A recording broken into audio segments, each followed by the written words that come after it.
Fl-aħħar 24 siegħa ġew irreġistrati 121 każ ġdid ta' COVID-19 f'pajjiżna.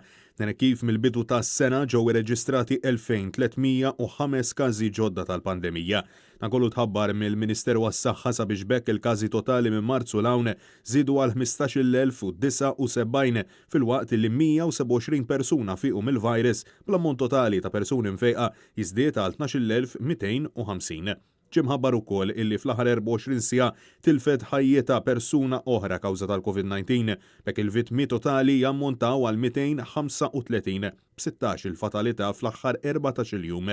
Dan kollu jfisser illi il-persuni attivi bil-virus jammontaw għal 2597.